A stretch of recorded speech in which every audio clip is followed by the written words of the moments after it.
My name's Mary Wickham, and Bill kindly invited me as a board member of the 500-Year Forest Foundation to talk to you for a few minutes.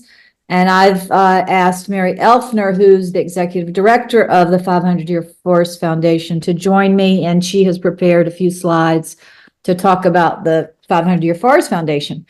Briefly, we are a land trust organization. We're a small organization, and our niche is no-cut easements, overlay easements on existing conservation easements. So many, we work with other land trust organizations that don't want to bother with no-cut. I don't know if we've had some with PEC, but Mary would know, but we have had some with some other organizations. The idea of the 500-Year Forest Foundation and the inspiration of the name of the 500-Year Forest Foundation is what we're doing is protecting mature forests that will become old growth forests. Virginia and most of the East Coast has almost no old growth forests left. But if we preserve the mature forests we have into the future, we will have old growth forests, and that will come along with watershed protection and biodiversity protection and climate contribute to climate resiliency. So trees are our best allies in climate change, a lot of people are saying. And so our view is that we need to do what we can to protect them. Most of the land in Virginia is private land. And so we work with almost exclusively private landowners who want to protect their forests for future generations. There are some tax credits that will help compensate them for the loss of revenue from harvesting their timber. So there are some incentives to sort of ease the financial burden of them for making this commitment. But the idea is that we want to protect these ecosystems, and we can talk about planting trees all we want to, but a bunch of trees is not a forest. And once you lose a forest, it's hard to get it back, a mature forest. So we have some beautiful land. We do some education too. We do walks in the woods with public groups just to educate them about what forests are, what forests contribute, and add to the appreciation of mature and old growth forests. If any of you might want to participate in one, we'd love to do one sometime in the future in the Charlottesville area. I'm in Richmond, and Mary Elfner's in Richmond, but we are a statewide organization. We have a lot of activity in Lynchburg and really all over the state. But so I think that's about what I wanted to say. Mary, do you want to pick it up? Sure. Bill, can you give me co-host status so I have share screen? You have share screen, should have share screen. Great. There it is. Yeah. Hello, everybody. Nice to meet you all. I have a very quick presentation. Can everybody see? Yes. Okay, great. Let me get to the slideshow from beginning. All right, so basically, as Mary mentioned, the Old Growth Forest Foundation, we are no-cut easements. This is what we do. This is our niche, and we don't know anybody really else out there who's doing it. PEC does have the underlying easement for maybe one or two of our easements. So does the Virginia Outdoors Foundation and some others. It is widely recognized that old growth forests are our most endangered forests because there's just so very few left outside of national parks and wilderness areas. And in the eastern states, they account for only 1/4% of all forests, which is a huge, huge loss. And so with this in mind, we're going to focus on unique circumstances and conservation values of old growth forest no-cut easements. We're going to talk very quickly about our mission, who and where we are, what makes an old growth forest, what makes our easements unique, and then very relevant to this group, with Climate Alliance and Action, we're going to talk about the research we do in our forests with our staff member, Gabe Quintero, our forest coordinator, on tracking changes in carbon storage in our forests. I think Mary's gone over this, but our mission is to conserve mature forests. We're a 501c3, and we work in partnership with private landowners to help ensure their forests are protected into the future forever through the conservation easement legal agreement. Here's who we are.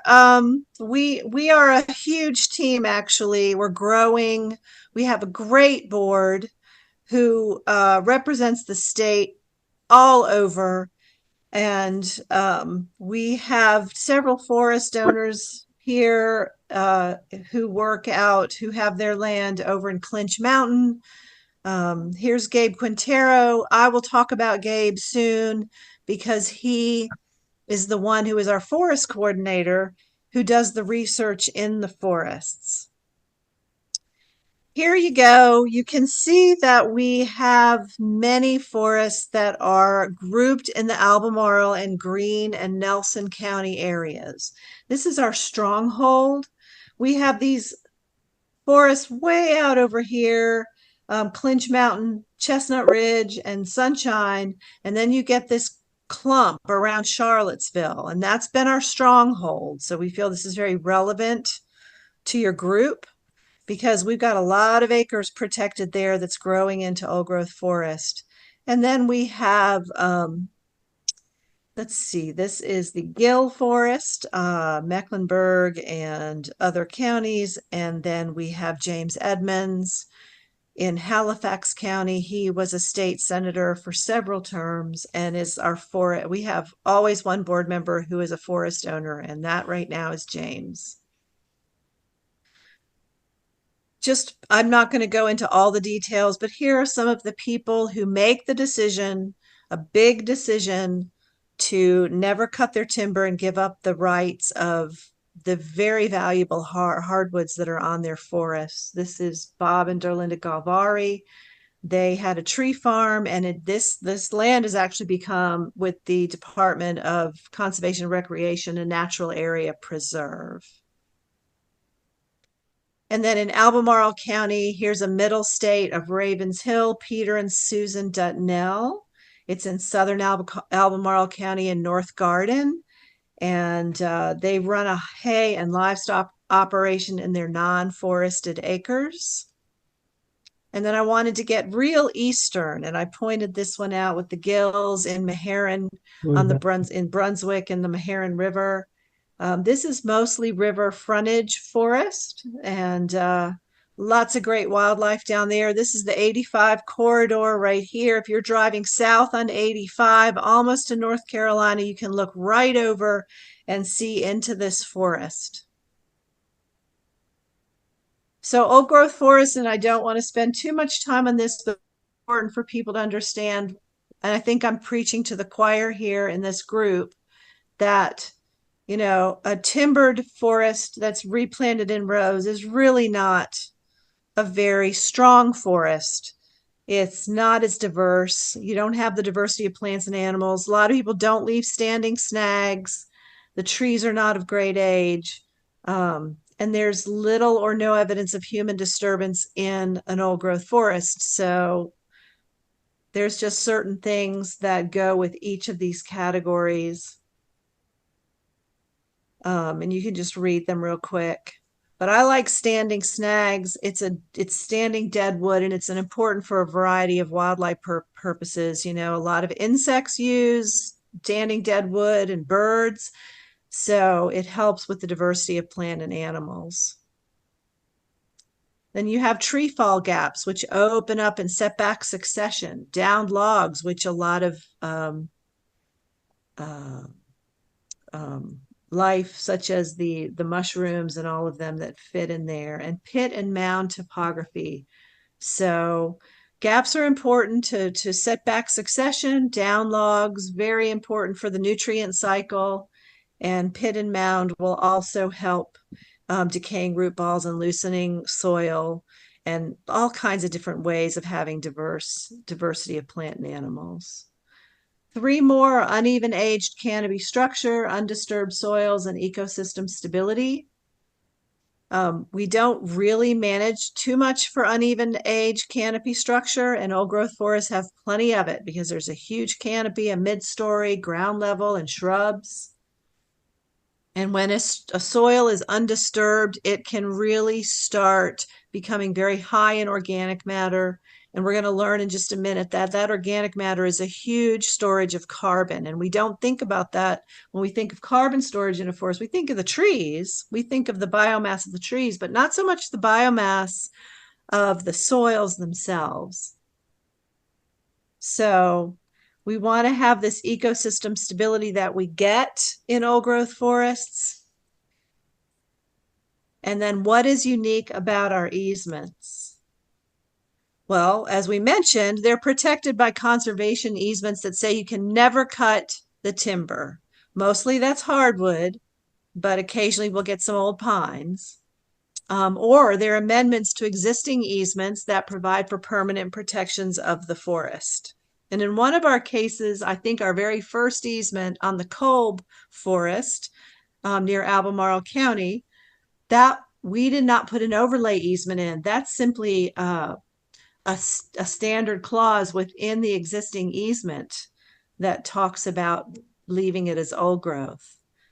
So if you're out there talking to people and you're saying, hey, I know this great organization that helps to create old growth, and anybody's wondering if they have a tract of land that could be an old growth forest through 500-Year Forest Foundation, we generally have our rule that there must be a minimum of 100 acres and a significant number of trees 70 years or older.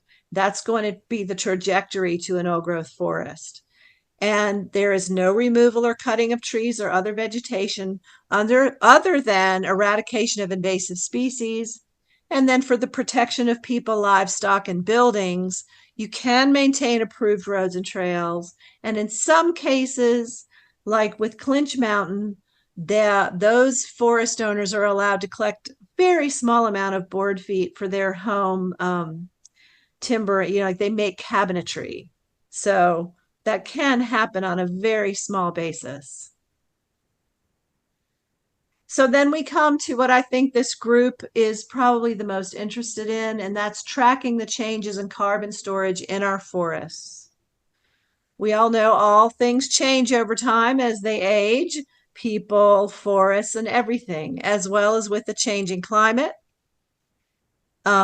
As part of our program, we take an inventory of each forest every 10 years in order to monitor the forest health, determine best management practices, and record any invasive species. This has really been a part of our program since 2019. Now, while we were incorporated in 1997 and got our first forest in 2004, we got myself as their first staff member, who then helped to bring up the amount of work that we've been able to do. And so we do keep an inventory of all our current forests. And we just closed on one with Dan Beaker. So we've not cataloged his forest yet, but that's only because it got recorded in the courthouse just 2 weeks ago. And then we redo these inventories every 10 years. We can track changes over time in the forests, such as species diversity, to see how they're changing with age and adapting to a warmer climate. I like to break up lots of texts. These are all pictures of our board and our staff and our interns that are doing the field work every summer. It brings a lot of joy to everyone here to be out in the field, to look at the plants, to measure the trees, to gather the data, to know that we're making a difference in the environment of Virginia. And then last year, we added a carbon storage assessment to our inventory process. And this carbon storage assessment was developed by our forest coordinator, Gabe Quintero. And I'm going to back up a second, and I'm going to point to Gabe with the pointer. Hopefully you can see it. Gabe's right here in the blue shirt and the yellow hat. He's right here next to Mary Wickham. And there he is right there with our David Ledbetter, our past president, and the gentleman who incorporated our nonprofit in 1997 and still on our board. So with this assessment technique, we can now estimate the amount of stored carbon in the above ground biomass, the visible trees, and the below ground biomass, the root systems, the litter, and the soil stocks. So there's a lot more to think about than just the trees here. There's the entire forest ecosystem and how carbon is stored in each layer. By implementing this assessment to our inventory program, we can now begin to track changes in the stored carbon over time and see how forests contribute to climate mitigation, as well as tracking any variations in stored carbon by regions in Virginia. And here is one of our forest owners next to a really big tree, signifying the end of my presentation. So I will be happy to take any questions. And I will stop sharing. That was great, Mary. Thank you. I would just like to add a little thing of what you can do to, if you're interested, to help us. And I think one is to join us in being advocates for old growth forest. There's a lot being said about this in literature and great articles, The Mother Tree and some wonderful books that have come out. And help us if you know forest owners or who might be interested, help us connect with them. Or Rob, as a member of the PEC, help us connect with your staff who might have landowners that are interested in this type of service that we provide. If you'd like to learn more about old growth forest and participate in one of our walks in the woods, please send us your email and we will invite you either to one in Richmond or hopefully schedule one in Charlottesville at one of these really gorgeous forests that we have in that area. And if you want to give us $1 million, we'd accept it, but that's beside the point. It's we're a small organization with a big mission. So partnering with other groups is important for our impact and getting the word out. And so we're really happy to meet with you and hear what your groups are doing. Are there any questions for Mary or me? Well, thank you so much to both of you. If someone is interested, because may or may not have an old growth forest site, what does he or she do to get you to contact you for services? And precisely what service will you provide initially to get the process going? Initially, people, we speak to them. There's an email that's exchanged. Okay. They'll say, like, for instance, I had a woman over in Giles County. She had 96 acres. She was a poet. She bought this land because she loved it. I talked to her about the extensive process that it takes to do an easement. And I'm sure several of you understand this. Like, it's not like you snap your fingers and you've got an easement. Like, it takes negotiation and it takes finances and resources to be able to hire the people to do the appraisals. So we'll exchange emails. And then if it goes any further, I'll send them the process document with the 15 or so steps that it takes. We do site visits. I mean, with Dan Beeker, we worked for 2 years. We went on several site visits to look at his trees to make sure that his forests were of the right age and the right acreage. And the great thing about Dan Beeker's forest is that it backed up to an existing forest, the Dutnell. So we just made this much bigger tract by connecting to forest owners on either side of a ridge. And then it just keeps going from there. I can certainly send the process document to anybody who's interested. But again, it has to be 100 acres minimum, 70 years of age minimum. And we have to know that the forest owner has a strong conservation ethic, we've had people come to us with strong conservation ethics like James Edmonds, and we're happy to work with them. We've also had people come to us who have just cut their forest and clear cut it, and then they want to donate it or they want to have an easement, and we'll say, well, recontact us in 100 years. We can't take clear cut forest. It doesn't work that way, we have to see that the people are interested in really protecting the trees and having an old growth forest. Does that make sense, Bill? Yes, thank you, Mary. Tom, you have a question? Yeah, one of the big bugaboos with biodiversity conservation is climate change, and in particular because things that are native and adapted now may cease being native and adapted in the future. And for really anyone who has a forest easement, we have a small one on our phone.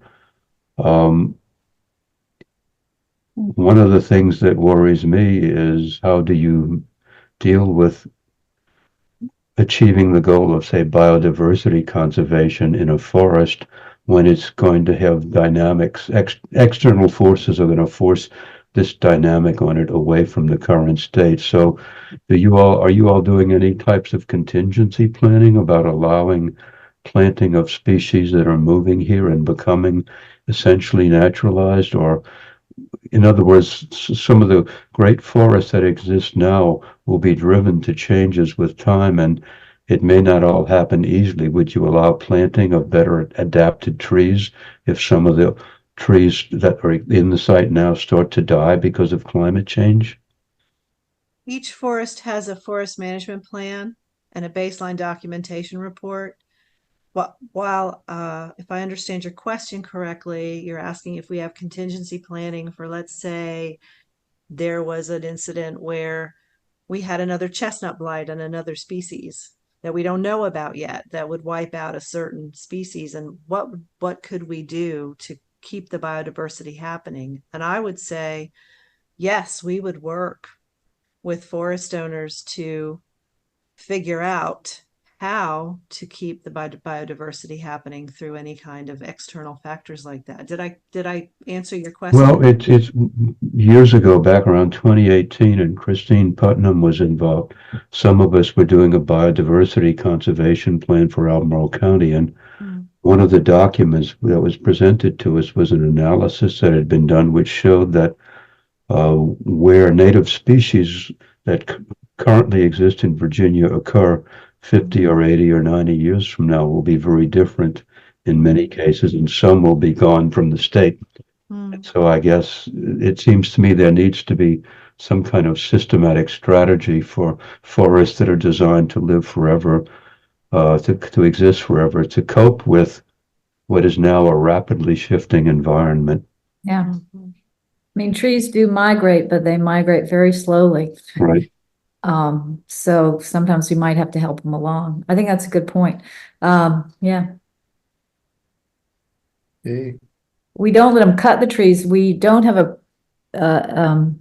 we don't prevent them from planting. Well, we'll have to discuss that. I think that's a good question. Our president is a forester, and he helps with some of those issues. Okay, thank you. Mm-hmm. Okay, any other questions?